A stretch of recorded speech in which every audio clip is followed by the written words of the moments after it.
Hello, I am David, the AI-powered tutor. Did you know that this video series was created using an artificial intelligence-powered video automation bot? If you would like to know more about its features, please visit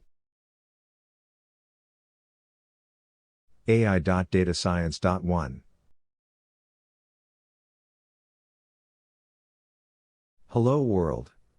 Welcome to the Introduction to Python Programming video tutorial by Data Science Academy.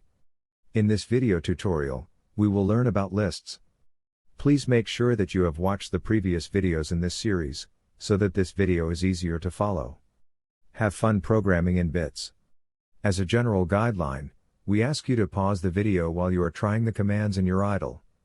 A screenshot with the output of the commands will usually follow.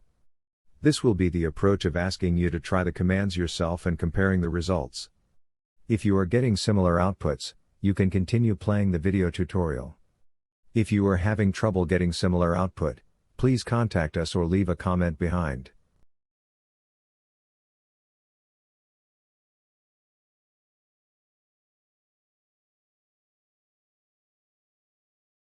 Let us start by refreshing our memories of what we have learned so far about data types in Python. Data is stored and interpreted in Python as follows: numbers, strings, lists, tuples, dictionaries, and sets. We will be learning lists in this video. In Python, a list is usually a collection of similar items. Lists store sets of information in one place, whether it is just a few items or millions. Examples of lists include the letters of the alphabet, the digits from 0 to 9, or the names of all of your family members, even including your pet. In Python, square brackets indicate a list, and individual elements of a list are separated by a comma. As an example, here we have a list called my family. This variable contains the names of the family members of an anonymous individual. The list is enclosed within square brackets. The function print displays the list. Combining the function print with the function type, we can see how Python has stored this particular data type. Using the syntax of square brackets enclosing strings separated by commas, we can create a list. In this illustrated example, we have created a variable, my family, with the elements John, Doe, Jane, Bond, and their puppy called Snuggles. Using the print command, we can see how the list is stored. Combining the function type with print, we can see that this particular data is of the type list. Lists are ordered collections of items. Any element of a list can be accessed by its index. To recollect, just like strings, the indexing in lists also starts with 0. Thus, my family of 0 returns John. And my family of 3 returns Bond. Practice creating your own lists. Indices may also be negative numbers, to start counting from the right. Note that since -0 is the same as 0, negative indices start from -1. Recollect that we have used a similar syntax for strings as well. Please try the example shown here, or your own custom-made list of the names of your family members. To slice a list, the first and last indices are specified. In Python, the start index includes the specified position, whereas the stop index does not. Practice with this code to understand slicing lists. Slicing operations return a new list containing the requested elements. This new list can be stored as another variable, if needed. When slicing without specifying any indices, a new list is created as a copy of the original list. Did you get a similar output when you tried the example in your idle? Elements of a list can be replaced or removed. If you have noticed, we can use either single or double quotes to assign strings to variables. Here, we have replaced Doe, Jane, and Bond with Monica, Martin, and Henry. The replaced elements have been removed by assigning an empty list syntax to the same slicing index. Elements of a list can be cleared too, making it an empty list. This can be achieved without specifying any slice index value and assigning an empty list syntax. Another way to clear a list is to use the method clear. In this example, if we use myzen.clear, the list becomes an empty list. Elements in a list are mutable. The elements can be changed specifying the index of the element with a new value. We will illustrate this with the following examples. In the first example, the element, tomato, is changed to bread. Note that tomato is having an index value of 2. In the second example with the variable cubes, the incorrect value of 65 is replaced with the correct value of 64. New elements can be added to an existing list. Using the append method, the element is added to the end of the list. The insert method is more flexible, that is, an element can be inserted at any specified position of the list. The append method added the new element, jam, to the end of the list. And the insert method, with the index position, 1, inserted the new element, avocado, to the first index position of the shopping list. Using methods like append and insert, it is easy to manage lists. Another way of modifying lists is by using the method reverse. This method flips the order of the elements in a list.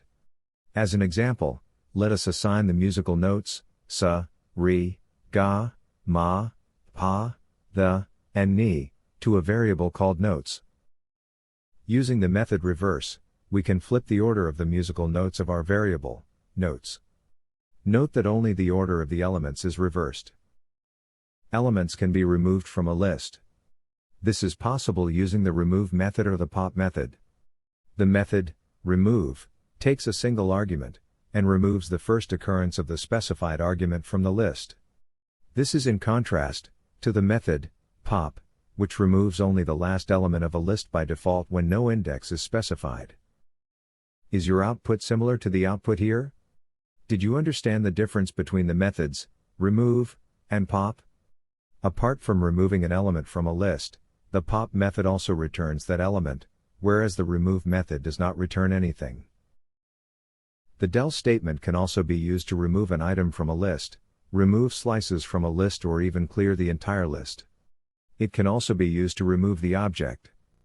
Unlike the methods remove and pop, the del statement removes items using its index. As an illustrative example, we create a list called car brands, containing the items BMW, Skoda, Jaguar, and Boeing. In the first instance, we remove the item Boeing, since it is not a car brand. In the second instance, we remove the item Skoda, using the slice syntax. In the third instance, we have cleared the list. In the final instance, the object is removed. A small digression. We will learn a little bit about a useful function called range. The range function can be used to generate a sequence of numbers specified by a set of parameters, start, stop, and step. Note that the generated sequence should be stored as a list. This can be achieved by enclosing the range function within a list. Please note that the range function includes the start value, but does not include the stop value. The method range requires one obligatory parameter, namely, stop. The other two parameters, namely, start and step, are optional. Let us create a list using range method, specifying only stop. Here we have used 10, and assigned it to the variable numerals. Note that, by default, the range starts with 0, with a step value of 1. In the other example, we have explicitly passed 10 as an argument to the start parameter, 50, to the stop parameter, and 5, to the step parameter. Why don't you try generating your own number sequences? The len function, as the name suggests, finds the length of a list. Recollect that this function was also used to find length of strings.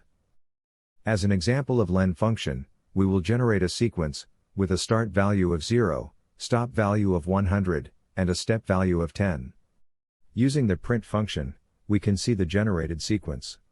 With the len function, we can get the length of the variable myRange.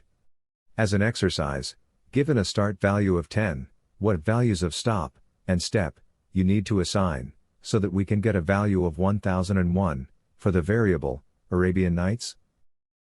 The sort method, as the name implies, sorts the list in alphabetical order. Use the option, reverse equals true, to sort in the reverse alphabetical order. Note that the sort method sorts the variable permanently. As an example, we will try to sort some animals in a zoo. We create a list with the elements penguin, lion, hippopotamus, zebra, and giraffe. These are stored in the variable myZoo. Using the method sort, one could see that the animals are sorted alphabetically. If we use the option reverse equals true, the animals are sorted in the reverse alphabetical order. Isn't it great to have a sorted zoo? We hope that you learned something new today. Practice what you learned. And see you soon in the next video of this Python programming series. In the next video, we will learn about tuples in Python. Thanks for watching. If you enjoyed learning, please like, share, and subscribe to our YouTube channel.